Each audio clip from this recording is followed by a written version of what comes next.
Welcome to DC News Now at noon on a snowy Friday. Oh, yeah, you could see all of that snow. It looks like a snow globe, doesn't it? It looked nice out there. Hey, for those of you who don't know, I'm Mark Hall. And I'm Shanika Grimshaw. And I'm meteorologist Damon Matson, the one you can blame if you hate the snow. We're not blaming you. It is unfair to blame you, but that was a nice shot. I don't know if we have the ability to look at the White House once again. Just to take a look and see. I thought that was just so, that was so beautiful. I don't even talk like that. I don't, you know what I'm saying? Yeah. It's just, that is a nice shot. Yes, it is beautiful. When you talk about, a snow globe view of sorts, whenever we get these kind of snowfalls, I think that is about as good as it gets when it comes to that. So Yes, absolutely. I mean, the snowflakes are a nice size as well. Mm-hmm. And it's nice and fluffy, at least. So it wasn't too hard to kind of brush it off of your car. That's exactly what the technique was this morning, Shanika. It was just a one swipe. One swipe. And it wasn't like there was scraping or anything like that. So it made, getting to work so much easier. And then the roadways were just wet, at least on my ride. So traffic was moving along well. So, it was an easy drive in for me. Yeah, and shout out to MDOT, VDOT, DDOT with the salt trucks. And, we had them all on the roadways. Yep. Ivan was watching the live traffic cameras, and people were actually doing what they were supposed to do, giving those trucks You were watching the live space. traffic cams when?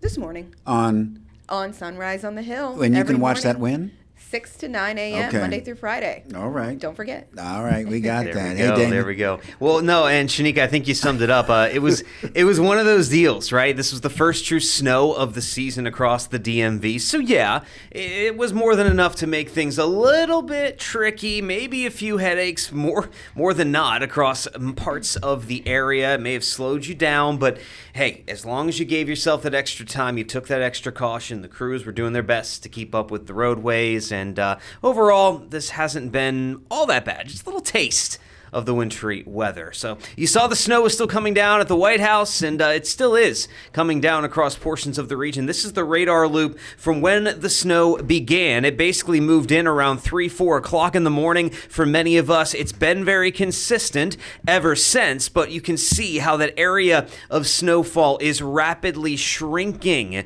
as this storm system begins to track its way out of the picture. But we still do have a pretty decent band of snowfall stretching from basically Montgomery County down into the district and into parts of southern Maryland. But as we move past the lunch hour into the early afternoon, those flakes, they'll be flurries at best here before the day is done. But that does not mean those slick conditions won't still be possible with the cold temperatures and that fresh snow on the ground. So a winter weather advisory does remain in place from about Montgomery and Fairfax counties southward. DC, I-66 southward included in this winter weather advisory for the next few hours. But that would be about it. We are going to be free and clear from this snowfall once we get past that point in the afternoon. Now, it is still going to stay cloudy. We're going to have areas of fog developing after some of this precipitation today, and any snow that melts, well, it has a chance to refreeze as we head toward the evening time with those temperatures dropping again. So you still want to be cautious. Take it easy this evening, even though it will be drying out heading into your Friday night. So yeah, we're getting through this first round of snow, but Mark and Shanika will tell folks whether or not there may be any more on the way this weekend or if things will stay quiet here in just a bit. All right. In television terms, that's called a weather tease. Oh yeah, always. All right, Damon, thank you so very much. All right, Shanika, we're learning more about a Northern Virginia man accused of making deadly pipe bombs and planting them outside of the Republican and Democratic National Committee headquarters. This happened back in 2021. The FBI seen collecting evidence at Brian Cole Jr.'s home in Woodbridge. Yeah, police, the FBI, and even more, they were on scene at this Woodbridge home for hours on Thursday. Now, here's what we know. Cole is 30 years old. He lives on Manor House Court with his parents, and he works as a bail bondsman and went to Hilton High School in Woodbridge back in 2013. And we spoke to many neighbors off camera, and they were shocked to hear this news. Take a listen.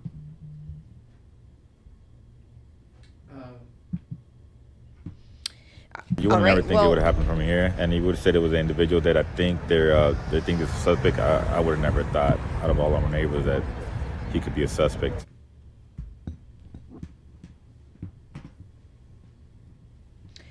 All right, law enforcement, they say they reviewed credit card purchases of pipe bomb components, cell phone tower data, and a license plate reader to zero in on the suspect. And, this is 5 years later, Yeah. Mark.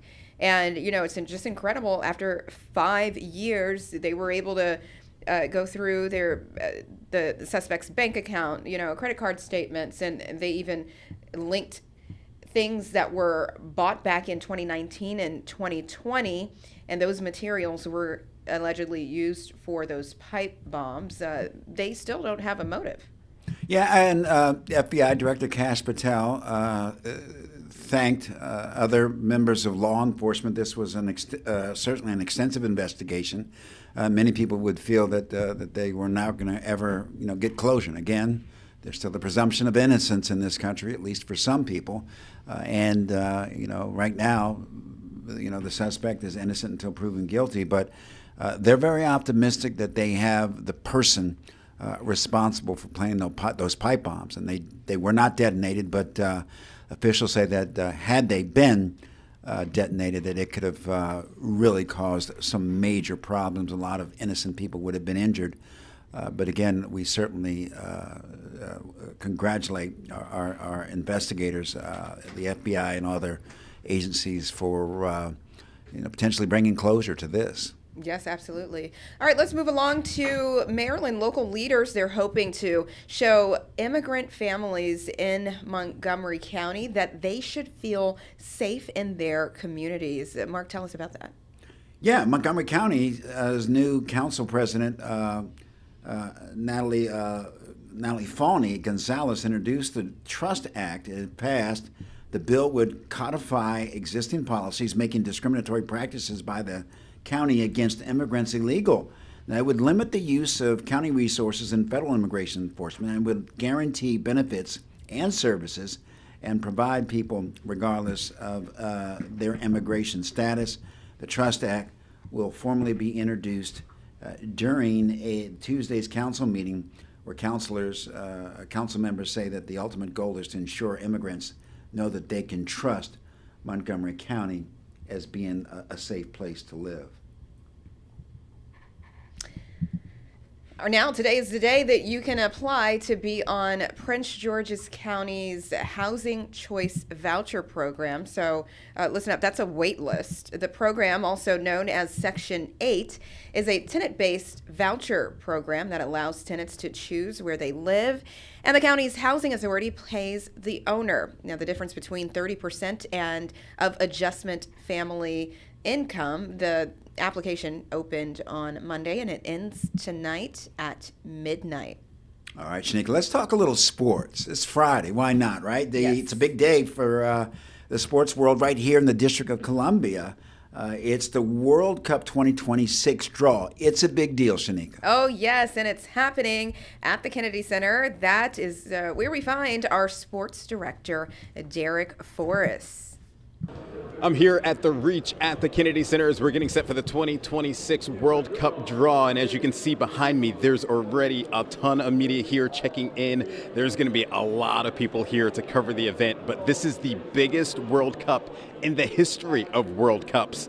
Last year, we had 32 teams. This year, they have now increased it by a field of 16. We're going to have 48 teams involved in this year's World Cup. The other thing that's big, this is the first time ever 3 countries are hosting the World Cup. Of course, the U.S., Canada, and Mexico. And I was joking around with my videographer, Matt Sensala, earlier in the week that we'd have a spread here of food from all 3 countries, and I was certainly right. Tacos from Mexico, poutine from Canada, burgers from the U.S. So we're going to have a good time. I'm sorry, guys, at home and back in the studio, but we're getting all set for the draw. That is from noon to 2 o'clock, and then afterwards we'll know where Team USA will be playing. We know that they're going to be in Group D. But reporting from the Kennedy Center, the Reach here at the Kennedy Center, I'm Derek Forrest, DC News Now. All right. Yeah, that was our sports director, Derek Forrest. Thank you so much, Derek. And there, of course, Mark, there's going to be some road closures because of this big event. So starting from 4:30, this has already begun. 4:30 in the morning to 3 p.m., the following streets will be closed to vehicle traffic. And residents of the Watergate and all rideshare drivers and buses for this event, they'll be directed to 27th Street and K Street. Virginia Avenue will be closed from 22nd to Rock Creek Parkway. 27th Street from K to Virginia Avenue, and exit I Street from northbound Potomac River Freeway. Shanika, this is no big deal, right? Road closures. Aren't you guys used to it? You have, dignitaries coming from other countries, other famous people from around the world. Yes. Security is obviously a big issue, and then Right. when you have all these races Well, and I will stuff say like this. Yes, we are used to it because, yes, we always have something going on in the district. However, it does, we have a lot of traffic in the district. So, Yeah. yes, we want to know. It is small. Our roadways are pretty small. So, we'd like to know when things are closed and when we can't park, because you know how parking gets as well. So, yes, that's why MPD does a good job at putting out when they're going to close roads and how long they'll be closed. So, yeah. All right. Well, before we head to the break, I want to cover a couple of sports stories. Washington Wizards lost to the Boston Celtics last night, 146-101. The Wizards now 3-18 on the season, the worst record in the National Basketball Association. They play the Hawks, the Atlanta Hawks in D.C. Saturday tip-off is at 7. Capitals trying to go 4-0 on their road trip. They will play the Anaheim Ducks tonight. The puck drops at 10. And, of course, our Washington Commanders are at Minnesota to play the Vikings Sunday at 1 p.m. The status of Jordan Daniels is still uncertain. Stay with us. You're watching DC News Now at noon. We'll be right back in 2 minutes.